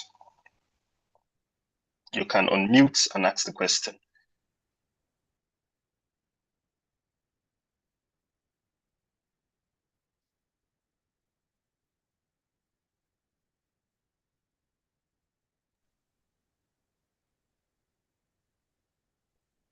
Muhammad Kabir, I think, I don't know. If you're there, like I said, you can unmute. Right. I think we've lost him. We can quickly go to the chat. We've got 5 more minutes before we conclude, and then would do maybe put it as a tease, or maybe, I mean, it's live, but we could do a little bit edits and then have it go round for people to listen to what we've been able to do here. But there's a question here I'm seeing, and I think that is directed to the first presenter. Someone said he missed the part you explained how to calculate GPA due to network issues. And I think there've been some, whilst you're presenting, there were some reactions. And I think it calls towards maybe, I don't know, a little bit summary. Doctor, if that's all right, thank you. Giving me another opportunity to recap and re-explain the concept he missed. So what I said was calculating a CGPA, you need to understand the unit per course. So each course is assigned a unit or some units. Some might be 1 unit, 2 units, 3 units, 4 units. These are the typical number of units given to a course in the university. Know the unit of that course, and then the grade you have for a course, also know the grade, know the point associated to such a grade. So a grade of A is assigned 5 points, a grade of B is assigned 4 points, and so on and so forth up to F, which has 0 points. Now, you sit for an exam of your course, which is 4 units. When you score an A in that course, you are going to say 4 times 5. If your grade is C, which has 3 points, then you say 4 times 3. This is what you're going to do through all the courses. First course, it's units times the grade point plus second course, units times grade point plus. You sum all the multiple of units and grade points together, then divide by the total units of all the courses you have for that semester. If it is for the section, for all the section. If it is for the entire university period, 4 years, the total unit in that 4 years, yeah? Alternatively, you can, if you know the GPA of first semester, you know the GPA of second semester, you can add both and take the average. That will give you the same value. Also, if you know the GPA or the CGPA of first year, CGPA of second year, up to fourth year or up to fifth year, depending on the degree you are having, you can also do the same. So that will give you the cumulative grade point average you are graduating with. So this is in summary what I said regarding CGPA. I'm not sure if this is clear. Otherwise, I can try to make it a bit much more clearer. Thank you. Yeah, thank you very much, Doctor. I think it's as clear as it can be, but I appreciate why some would find it a little bit challenging because some of those words like units, grade points, duka kana iya ganin bakon abu ne, but once you are able to get your head around it, cewa each and every course or every module you do in a university would have a unit attached to it. And then the grade point is what you're able to have. Maybe you have an A, B, C. There are some numbers attached to those, and I think Doctor have been able to explain it. We need to have a deeper understanding and appreciation of the grade points and how to do that smart. But what we can also do is we can quickly prepare a spreadsheet where you can just impute this data and then you'd have your grade points. And I think courtesy of Gamji, we should be able to have, like Excel, that's a spreadsheet where you could just do the calculation. Yes. And thank you. Sorry for jumping in. No, it's all right. Oga. Yeah, I think we can. That's a very good observation. I think if we're able to like kind of embed it in our website where someone can just go and then have a mock-up kind of test. What if I get CCCC in this course, right? And stuff like that. It can give him the CGPA or give her the CGPA, kind of a mock CGPA kind of thing. So a way of gamifying it in such a way that they can be, because it's a bit dense. The problem with CGPA Haka is a bit dense. So not everyone kind of takes their time to really understand how it works. When the Kuma it becomes the albatross of a lot of people because they've misunderstood it. They think that it's like secondary school, they'll just keep on sleeping. Final year, SS3, they'll just go and jump, clear it. Why? Clear it. In our CGPA, it doesn't work like that. You've already made the damage. Already Absolutely. To run engineer. So I think we need.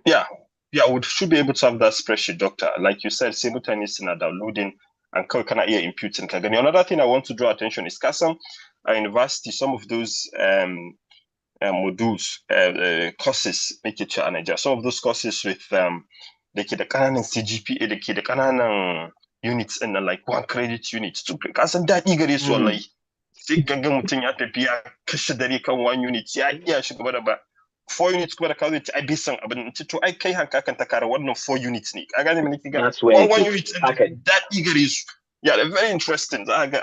Contemporary issues ake discussing. Shi kuma ga 4 units akwai dole inda zaka ga cewa kai wannan kaman nan sarƙaƙiya ne.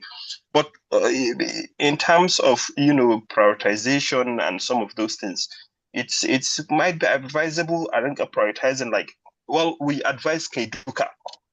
They can snap also, but if you must prioritize, pay attention to where numbers units in it. So but I want to the thing she is knowing cost that your material depends on unit thing. Absolutely. So almost a no-brainer. In kaga course yana da yawa is bulky. Kamar yadda Dr. Abdulkarim ya faɗa ya ce you must read.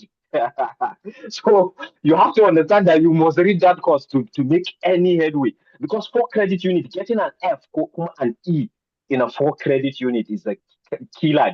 Saukar da kai zai yi kamar yadda ka san injin ɗin roka. Absolutely. But again, you understanding the doctor duka shi ke leveling abubuwan nan because za ka ga wani ya samu kamar C. In 1 credit ne za ka ga baya wannan but 4 credit ne ka ga biki A. So if you don't know the strategy, sai kai kana da A a one credit unit shi kuma yana da irin C haka can kuma ya bigi A da B. Sai ka ga pika CGPA. So all of those nuances and absolutely. So idan muka yi spreadsheet din muka imputing and over we keep drilling this a cikin kan yara kuma suka je universities ma akwai orientation da yake a university and munan from the outside we keep drilling it in has he appreciating in shi and I think would make that spreadsheet, we attach it to our website where learners can download and play around with it, gamification of the whole process in a nutshell. So that is very good. So the doctor na yi na ta ganin reactions a lokacin da yake presentation in shi around CGPA, and I doctor ya kokari ma haka ya breaking dan abun, ya simplifying dan abun. Okay, absolutely. So that reactions na some very interesting area that wannan suke kallo. So I don't know if the presenters would have a final message that Dukan Sazami. With that, I think we can conclude. We are on cue in terms of time. And just to emphasize about some of those things, mu anan Ingila yanzu karfe 11 the point I'm trying to make is some of us woke up before 9. We were able to join before time, look at some of those test run. Yanzu za mu gama karfe 11 a nan agogon Ingila and karfe 12 agogon Nigeria. The point I'm trying to make shine 2 hours in nan akwai wanda shi bacci yake yi yanzu misali tunda nan ana dan sanyi karfe 11 na mutane ke tashi. But those 2 hours that we've been able to utilize kafin wani ya farka haka ya achieving wani abu. So time illusion ne idan baka cika shi da productive abu ba bacci zaka ta yi wallahi. Wallahi time is absolutely. So as you go into this university, to Allah don't actually lokacin nan, it's the most precious thing da kake da shi. You have to be effective. Dukkan mun nan fa ka kuma muna da 9 to 5 ko kuma ce muna da primary abu da muke. On top of that, you're able to do all of these things and ta haka ne kawai zaka excelling wallahi. You have to go he can't take the extra mile if you want to stand out, if you want to be extra, if you want to have an edge among your peers. Ba dabo bane bai yiwa wani na idan shi biyu kana bacci ka zo ka wuce shi. Ka'ida ce ta rayuwa. Sai ya shiga gaban ka. So you have to go that extra mile.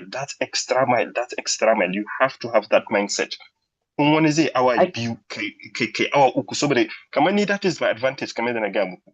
Saboda mu average guys sai mun yi sama da mun yi and that is the key to Allah. Thank you. So speakers again, Dr. Aliyu and all the presenters, if you could just have some final words.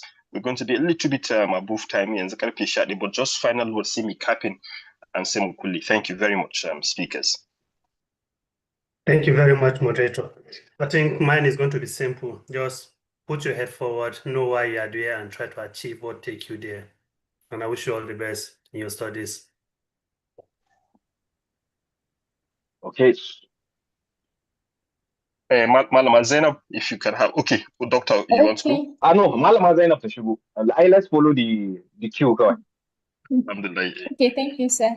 Okay, my final words to you is just that, as the moderator said, manage your time wisely and stay focused on why you are in the university and what you came to do in the university. So, and believe in yourself and make yourself very committed to what you are there to do. Thank you. Thank you very much, Malama. Dr. Abdul Karim. Saƙonku na ƙarshe ku likitoci.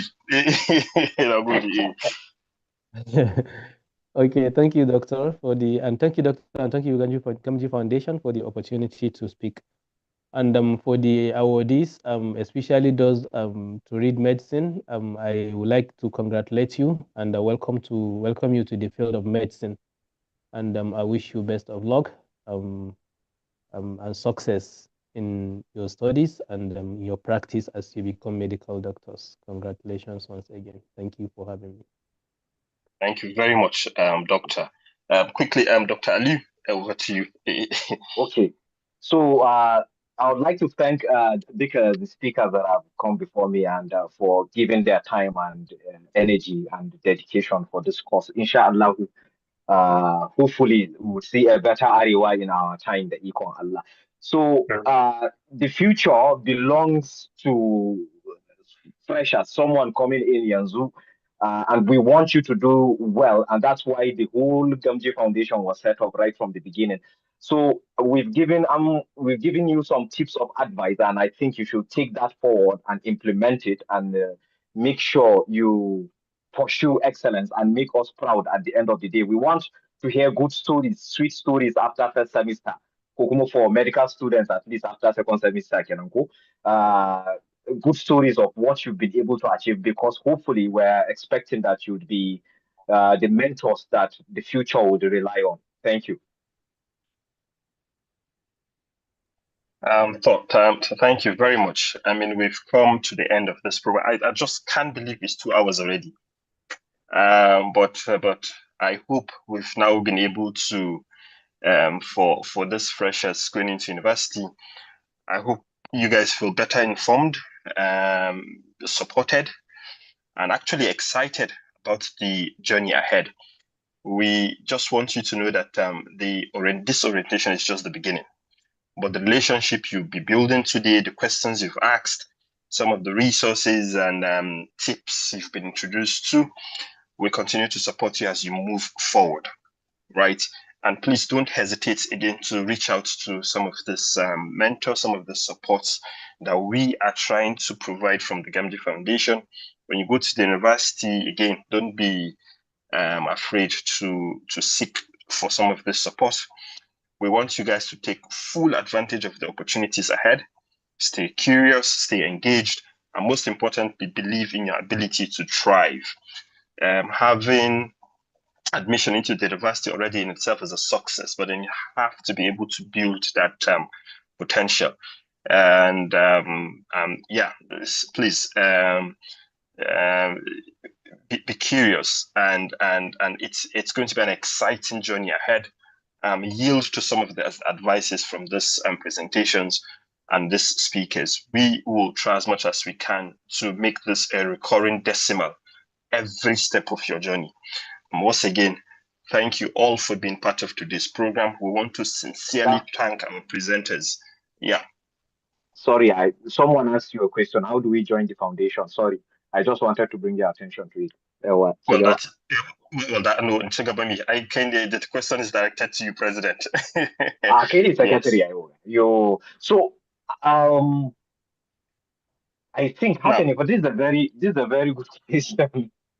In the sense that normally our formality is we just have our we've registered the organization, we have our WhatsApp group where we kind of, and our Facebook social media facing this, but I think we need a register. Absolutely. Yes. I think this is a very important one. So to start with, can we share the link to the Gamji Foundation group that we need to register, Kumagas? Yeah, going forward. Yeah, we can, but we have a web. It depends on the perspective the question is coming from. Is the person wanting to join as a sponsor, as a member, but absolutely. I think that's a good one. Yes, what I want to say is the first thing we should do now is, Chairman, if you can paste the link to our website, that is one step, so that people can visit the website and see the structure of things in there to understand how they can fit in either as members or as sponsors. And then while we work on the background to come up with a register, so by then probably they have decided what they want to do. Then when the register is out, they can register as whatever they want to be, I think. Yes, because even as a sponsor, Kokumaniki as an organizer, as a sponsor, as a what's it called? Member. as a member, you can adopt on our website. You can even fill in a form and kind of sponsor a local government, or if you want to be kind of a local organizer, you can volunteer as well. So I think there's those options. So, but I've placed the website, the link to the website, to one of them, our group. Haka. And the Gamji Foundation, what we believe, shine the more the merrier. Do one days okay, good more disease. But this is just one of the so many things, Mickey. We want to expose our community to some of the opportunities out there, be it national, be it local, be it international opportunities. And this is just one of the many things we do. In orienting Sabin Alabai freshers, we mentor them through the journey, we expose them to opportunities out there. But a cikin waɗannan abubuwan da muke akwai ayyuka da yawa. At times we need to respond to questions, we need to support immediate advices to locality. We want to still gaya ma yara cewa wannan education din is still a pathway. Kuma yara su dage da sauransu. So in all of these things akwai activities da yawa da muke yi. Wani lokacin ma za a zo presentation din nan wani yana da abin da zai faɗi ko kuma akwai area din da shi yana da experience sosai. So again, members na iya joining has kamar yadda muka ce sponsorship. Wani lokacin ma muna sponsoring kyauta wanda za mu ba yara, or kawai advice ko kuma wani shi yana so ya zo ne, not as a mentor mentee yake so ba da ƙara samun some of this benefit. So it depends on the area mutane ke zuwa, amma in all of the structures, contribution ne, service ne, kamar call ne to service. Thank you very much. Amma yanzu ga website din, sannan kuma would come up with a link to the akwai WhatsApp group da muke da shi da other platforms da muke interact da muke samu muna magana, muke building abubuwa. But again, thank you. These are some of the things you can angle in the mutum zai iya joining. Kuma doctor maybe contacts din ku ko ta WhatsApp group din, wanda za a iya contacting the mutum directly. Thank you very much. Akwai Facebook page ma da mutum ya drop a message, muna iya gani and see me linking up da mutum, and then we can chat further. Thank you. Duk da dai misali technology yanzu shi Dr. Aliyu yana nan Ingila da wannan na I think Dr. Abdulkarim yana Sokoto, Alama Zainab na Sokoto, amma saboda technology duka mu yanzu wuri ɗaya muke. Thank you. Like I said, once again, thank you for being part of today's program. We wish you success. We look forward to seeing you all in the future so that we can have this fruitful discussions. Thank you. I think I've done a little bit justice in my position as a timekeeper with 10 minutes ahead of scheduled time to complete, but I think we can excuse that from parad or whatever. But thank you, please, very much for your time. Mune da godiya, Doctor. I think you should be in gaskiya TV and radio and TV gaskiya. I think Arewa tana liking without you there gaskiya. You be a brilliant presenter. Ya kamata mu replace su shehun da kai. These are kind words. Now good, correct? Thank you. My efforts in gaskiya now can be presented. Thank you so very much. So I wish all of us success in all our future endeavors. Thank you very much. Assalamu alaikum. Thank you. Alaikum assalam. Thank you. Inshallah, we'll terminate the meeting. Inshallah. Thank you, everybody.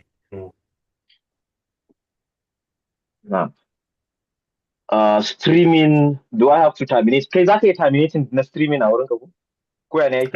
Idan aka tsare meeting kamar zai terminate ai. To da na so mu ɗauko maganan DSS. Okay, bari mu terminating in ya so then DSS ya ɗauko maganan mutanen Katsina.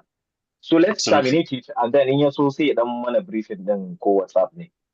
All right. Kai streaming in kai clicking kan YouTube din kamar zai baka dama to stop streaming so yanda ba sai mu yanke meeting din ba dan za mu tattauna kafin mu sauka. Okay, live stream. A sama za ka ga icon